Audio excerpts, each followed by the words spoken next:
Your pawns may look like the weakest pieces, but in reality, they are the backbone of your entire position. Today, we are breaking down the pawn structures. Pass pawns.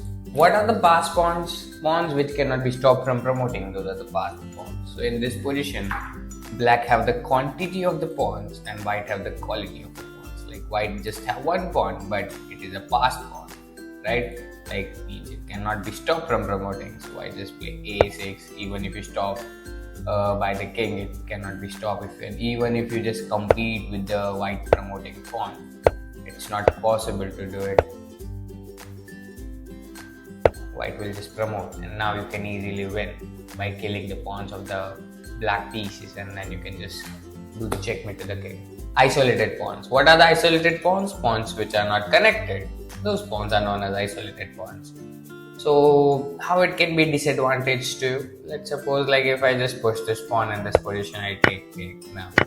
In this position, you cannot push both of the pawns. I can just, if you push, like I just take it. You can try to stop it, but it's still not useful because I'll just push this pawn, then you have to take it, or you have to take this. If you take this, I'll just take this, and then this can be trouble for you, right?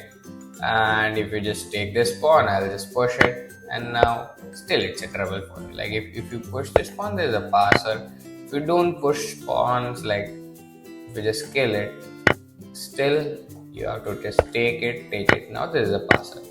So your pawn should not be isolated in the endgames mostly. Connected pawns. What are the connected pawns? When these pawns are well connected and it's protected by each other, those are the connected pawns, which will help you to protect the position as well as win the game. Right? In this position, if like black does anything, just attack the knight or anything, it's a turn of a white, by the way. Like if I just take like the knight, or if I just go for the promotion, this king cannot stop me. There is a passer also, and as well as these are the connected, so knight cannot interfere in the game. Is already winning position for the white. Backward pawns. What are the backward pawns? When you cannot push the pawn because it can be captured. Like if you just push it one step, the pawn will take it. Even if you push just 2 steps, right? Still it can be taken because it's impossible, right? So those are known as the backward pawns. Double up pawn. What are the double up pawns? When 2 pawns are in the same file, those pawns are known as the double up pawns. In this situation, as you can see, right now the white is double up, black takes the pawn, now black is double up. So there is a pretty disadvantage while you promote the pawns. You can face the issue like how to remove this pawn, and you can face the draw also if you just double up the pawns.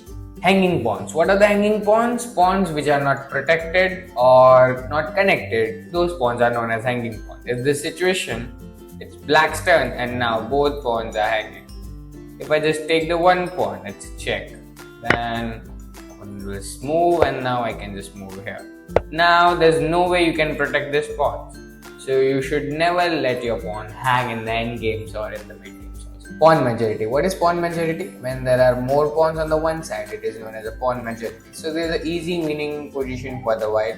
Right, white will just pay to the g6, and we can kill the pawns, and we can push the pawns, and then we can promote it, and then you can win. So this is known as a pawn majority. It is important in the endgame. Hope you understand all the pawn structures. For more such content, subscribe the Answers Academy.